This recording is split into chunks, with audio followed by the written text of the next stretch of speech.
Welcome back to Face the Nation. Democrat Khanna joins us from San Francisco, and here in studio is Kentucky Republican Thomas Massie. And good morning to both of you, gentlemen. I'll start with you, Congressman Massie. You know, I know this is an unlikely pairing. You are on completely different ends of the political spectrum, but you both worked on this war powers resolution to prohibit U.S. forces from engaging in hostilities against Iran without authorization from Congress. The president just blew right past that. Well, you know, I think I represent part of the coalition that elected President Trump. We were tired of endless wars in the Middle East and tired of wars in Eastern Europe. And we were promised that we would put our veterans, our immigration policies, and our infrastructure first. And so what Roe and I did, we did this last week when, you know, they were rattling the sabers because we saw this coming. We put forward this war powers resolution.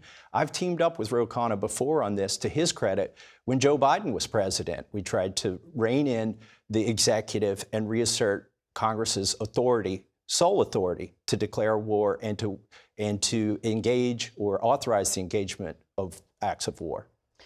Something we talked to other lawmakers about as well in the Senate. I know there's efforts to support you, but the Speaker of the House, who is from your own party, has really rejected this. He says the Article 1 power of Congress really allows for the president to do this. It was a limited, necessary, targeted strike, he says. Well, he's probably referring to the War Powers Act of 1973, but that's been misinterpreted. There was no imminent threat to the United States, which was what would authorize that. And I think that's peculiar to hear that from the Speaker of the House. Look, Congress was on vacation last week when all this was happening. You haven't been briefed on any of the We details. haven't been briefed. They should have called us all back. And frankly, we should have debated this war powers resolution that Khanna and I offered instead of staying on vacation and doing fundraisers and saying, oh, well, the president's got this under control. We're going to cede our constitutional authority. Congressman Khanna, and we didn't hear from the secretary the explanation as to why now. We haven't heard that from anyone. Other than a reference to the president had a roughly 60-day timeline on diplomatic talks. But we also know we had more talks scheduled when Israel launched this attack. So it's not exactly clear the emergency. You will be briefed along with other members of Congress Tuesday. What are the questions you have? Well, first of all, the tragedy in this country is that we keep entering these overseas wars. We triumphantly declare the mission is accomplished the day after, and then we're left with Americans bearing the consequences for decades. Now, Thomas is absolutely right in showing courage. I mean, the headlines all across this country says the United States enters war with Iran. He is actually representing a lot of the people in the MAGA base, people like Steve Bannon, Tucker Carlson, Marjorie Taylor Greene, Theo Von, who has had them on, who's saying, we don't want this war. And I heard your interview with Secretary Rubio. He's saying, well, we want a peace deal.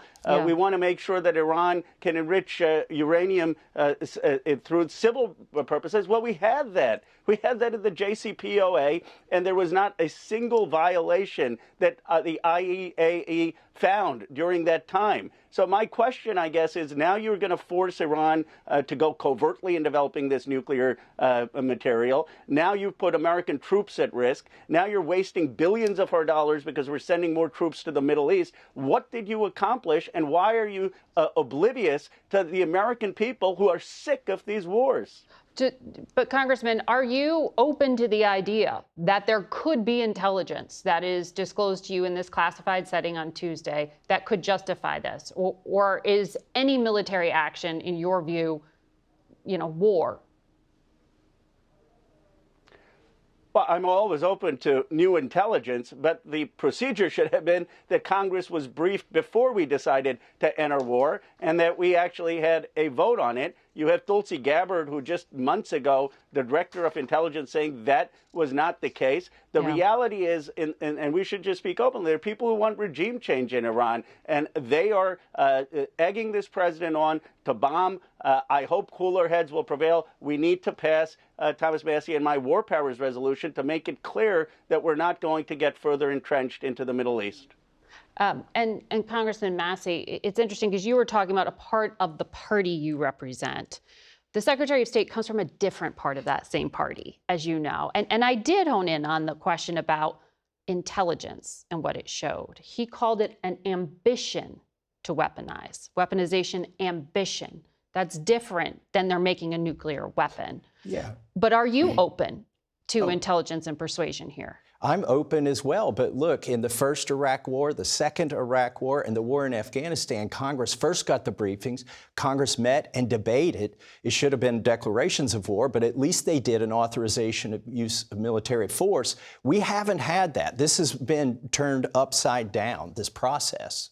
Well, you heard from Mitch McConnell, the former Republican leader, the senator, say it was a bad week for the isolationists. He was talking about Tucker Carlson and he was talking about Steve Bannon.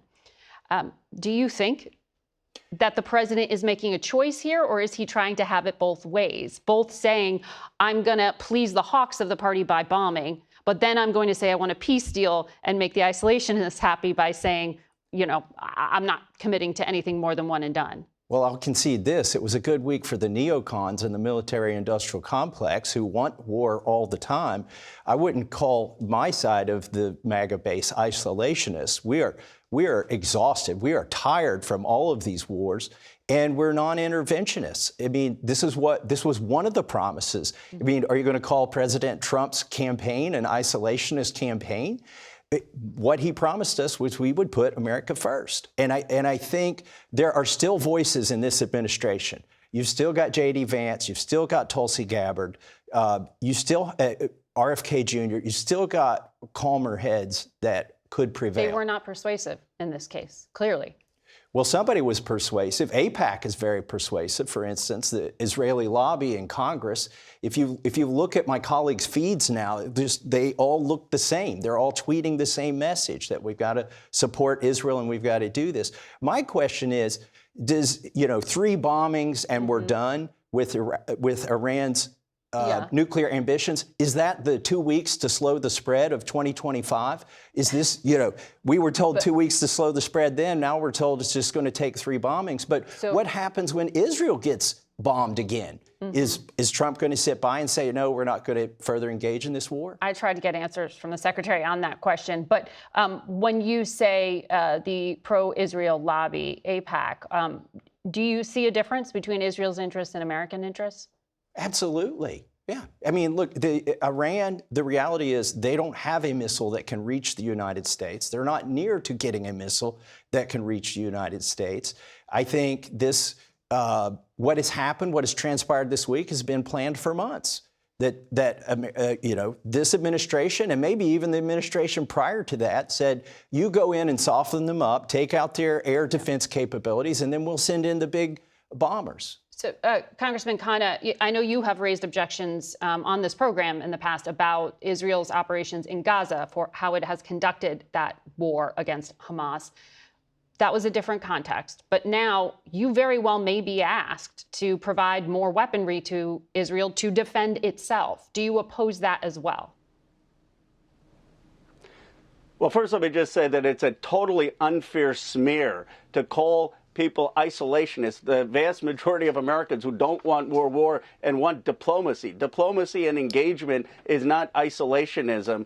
But look, on Israel, I have supported aid and support defensively. And even the War Powers Resolution says that if Iran is striking Israel, we can provide defense so that Israel isn't hit. What I opposed was giving Israel offensive weapons to go kill more people in Gaza. I think that war needs to end. But I think the bottom line, Margaret, is what have we achieved here? We're going to push Iran to now be like Pakistan or North Korea, go in and try to develop a nuclear bomb covertly. We have put more American troops at risk. We're going to spend more resources going and getting more entrenched in the Middle East. And we've created a generation of hate. It's like, can this country learn? We keep voting for people, for president who say we're not going to get into war, and then they keep getting pushed by the Washington Beltway to get us into this mess. Congressman Khanna, Congressman Massie, thank you. In a rare bipartisan meeting of the minds, at least on this issue. We'll be right back. We go now to the Democratic Senator Tim Kaine, who joins us from Richmond, Virginia. Good morning to you, Senator. Good morning, Margaret. I know you sit on the Armed Services Committee and the Foreign Relations Committee, but what we just heard from the Pentagon was that Congress was notified after the strike on Iran was concluded, after the U.S. jets are back and in safety. Is this sufficient? Margaret, no. Congress needs to authorize a war against Iran, this Trump war against Iran. We have not. Congress should be consulted with it. We were not. And Congress needs to be notified, not after the fact, but in advance. We were not. That's why I've filed a war powers resolution that will ripen and be brought to a vote on the floor of the Senate this week. Senator Schumer is working with Leader Thune to make that happen. The United States should not be in an offensive war against Iran without a vote of Congress. The Constitution is completely clear on it. And I am so disappointed that the president has acted so prematurely. The foreign minister of Israel said Friday night that its own bombing campaign had set the Iranian nuclear program back, quote, at least 2 or 3 years, close quote. There was no urgency that suggested, while diplomatic talks were underway, that the U.S. should take this unilateral action by President Trump's orders yesterday. Mm-hmm. Well, the vice president was on another network earlier this morning and said, we are not at war with Iran. We are at war with Iran's nuclear program. There seems to be a lot of legal parsing on the definition of the word war here. What do you make of that description? I think it's BS, and I think anybody hearing it would conclude the same thing. When you're bombing another nation, ask them if they think it's war. They do. Would we think it was war if Iran bombed a U.S. nuclear facility? Of course we would. And the U.S., you know, we've invaded 2 neighbors of Iran, Afghanistan and Iraq, to topple their regimes since 2000. Those were wars. Mm-hmm. This is the U.S. jumping into a war of choice at Donald Trump's urging, without any compelling national security interest for the United States to act in this way, particularly without a debate and vote in Congress. We should not be sending troops and risking troops' lives in an offensive war without a debate in Congress. Well, just on the facts, though, the president has not authorized ground forces. In fact, he said he really doesn't want to send in ground forces. When it came to what was just described to the public by the Pentagon, it was really characterized as limited in scope. It sounds like you believe those early hour descriptions are going to turn out to be false. I do. The War Powers Resolution says that a member of Congress can challenge the president if the president initiates hostilities against a foreign nation. Doesn't use even though the title is War Powers Resolution, the statute says if you initiate hostilities without congressional authorization, even a single member of the House or Senate can force a vote on the Senate floor. There is no doubt that the U.S. sending this massive set of Tomahawk missiles and B-2 bombers and bunker busters on 3 Iranian nuclear sites is hostilities. Now, again, some in the Senate may say this is great and we want to vote for it. Mm-hmm. I happen to think that getting into a 3rd offensive war in the Middle East in the last 25 years is absolutely reckless and foolish. And I'm going to be doing everything I can to convince my colleagues of that. I may or may not succeed. But Congress should have the debate and vote on this before mm-hmm. we escalate the risk to American troops, which this action has done. We know that prior to this action, Northern Command had already directed additional security measures on all U.S. military installations. You've got a lot of military installations in Virginia. What do you know about the threat to the homeland at this point? We're going to have a briefing Tuesday, Margaret, and I'll learn more then. But what I do know, I also have a lot of Virginians deployed in the Middle East. There are about 40,000 U.S. troops deployed all over the Middle East, sailors on Navy ships in the Mediterranean and the Red Sea, folks in land bases in Syria and Iraq. And yes, this action dramatically raises the risk to them. And the question is, for what? If the Iranian nuclear program, Vice President Vance says it's a war against their nuclear program. Of course, we had curtailed that diplomatically a few years ago until Donald Trump tore up the diplomatic deal. But even if you needed to wage war, when the Israeli foreign minister is saying we've set the nuclear program back at least 2 or 3 years, why launch this strike, escalating risks to Americans and American troops over the weekend with no real discussion with Congress, no real debate before the American public? I don't want to be lied into another war in the way we were with Iraq in 2002. Thank you, Senator. We'll be back in a moment. We go now to the former commander of CENTCOM, which controls U.S. forces in the Middle East, our CBS News contributor, retired General Frank McKenzie. Welcome back to Face the Nation, General, and your former colleagues at CENTCOM extremely busy over these last few hours. From the operation, as you've heard it described, what are the questions that come to your mind about Midnight Hammer and being able to assess its success? So it looks like it was a successful operation from what we know now. It'll take a little while to build the battle damage assessment, and that'll come out here in the days ahead, and we'll get a much better picture. But I think we've done significant damage, perhaps irreversible damage to the Iranian nuclear program. I think right now, though, at CENTCOM, everybody is focused on the next step. And the next step will be, will there be an Iranian response? What will that response look like? What can we do to defend our forces, our embassies, our citizens in the region? And what options can we give the president should we choose to respond as a result of an Iranian attack? So they're extremely busy down there right now. But one of the key things they want to do is you want to make it very clear to Iran that we possess significant combat power in the theater and will be able to use it against them should they attack us. Well, that's the hope that they don't do something. Are you surprised that there has been no retaliation in the past few hours? And where would you be looking as an area of concern? There are a lot of Americans who have family members in the region. Absolutely, Margaret. So for one thing, I think the Iranian decision-making is a little crippled right now because of the loss of senior leaders. And as you're well aware, the Iranians don't have good succession planning. People tend to go into jobs and stay there for a long period of time while they enrich themselves and their families. So cronyism is how you get to the top in their system, which is bad news if suddenly that person is no longer there. There's no one ready to step in. So the Supreme Leader probably has trouble talking to people and getting his orders followed. Now, to your question about where they might strike, I think we're certainly vulnerable in Iraq. I think we're certainly vulnerable in Syria. And I'm certain that Central Command has done all the things we need to do to harden ourselves against those potential attacks. The same for our other bases across the region. I don't know that it would be localized to the region, though. Iran has long harbored the desire to attack us in the United States. They typically have not been effective when they've done that. We've caught them in a couple of plots that are very public that you're well aware of. So I think all those things are on the table. But it may take the Iranians a little while to work through this process because nobody's excited about going to a meeting in Iran right now. You're talking about some of the intelligence actions taken by the Mossad to convene some of these leaders and then kill them all at once.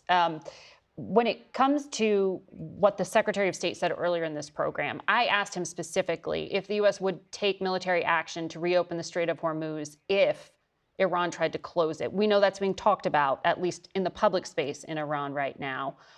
What would that operation look like? Rubio said they're not exactly talking about it in this moment, but they are worried about the Iranians mining it. The Iranians do have the capability to mine the Strait of Hormuz. We have very good plans to clear that if we had to do it. We work on those plans all the time. It would be a blow to world commerce for a period of time, but at the end, the strait would be cleared, and I'm pretty confident the Iranian Navy would all be sunk at the end of that operation. So the former CIA director, Bob Gates, former Secretary of Defense, was on this program very recently, and I asked him about bombing the Iranian nuclear program. He said when he had looked at it, he thought it would at best delay Iran's nuclear ambitions, not end them. You have looked at this problem set in great detail. Do you agree that military force is not enough to end the program? Ultimately, you need a policy decision from Iran to end the nuclear program. So I think the Secretary is right in that position. Now, if you don't get a policy decision from Iran, you've got to commit yourself perhaps to revisiting striking the nuclear program as the Iranians begin to spread out and continue to pursue the nuclear option. Here's the one thing, though. We have pretty good knowledge of what goes on in Iran, and that good knowledge is going to continue. So they're not likely to be able to do something in secret that would suddenly creep up on us. We tend to keep very close track of this. But it comes up again and again in the concern, as we were talking about with our lawmakers, this creeping towards a broader war, this creeping towards America getting drawn in to a war that Israel started to take out Iran's nuclear program. I'm not asking about the intent of the state itself, but what is the end goal here? How do you judge success? Have you even heard the Israeli government or the U.S. government say what success is? Well, I think we've been pretty clear that we don't want Iran to possess a nuclear weapon. They're close to possessing a nuclear weapon. I heard all the exchanges back and forth with the other guests on your show this morning about how close they might or might not have been. But I think that's the one absolutely non-negotiable thing here. And you can get that through an Iranian policy decision to not pursue a nuclear weapon, or you can get that through removal of that capability to such a level that they can't do it. The second case is not the preferable case, obviously, but there are ways to do this. And the one thing I would add about the strike that occurred here over the last few hours, it was carefully crafted, narrowly designed against the nuclear program to give Iran room to maneuver, diplomatic room to maneuver if they want to seek a way out. So I think that was very clever. Let's see what happens. The principal goal of Iranian statecraft is today, as it has always been, survival of the regime. Yeah. Under certain of these scenarios, if you go forward and the war widens, I think the survival of the Iranian state is very much on the table, and that's something they're going to want to avoid, Margaret. But as you were just saying, there's no clear succession plan that the U.S. knew of, at least recently, and they can't get a hold of the boss. He's in a bunker. So how do you actually get a policy decision, and then can orders actually be given? So it's a very difficult time for Iran right now. I acknowledge all your points. But the Khamenei remains alive, at least as far as I know. He remains alive. He's probably having trouble having meetings. He's probably having trouble getting his orders followed. But he still asserts that he's in charge as of a couple of days ago. And I don't think we've made any effort to strike him, nor have the Israelis. Yeah.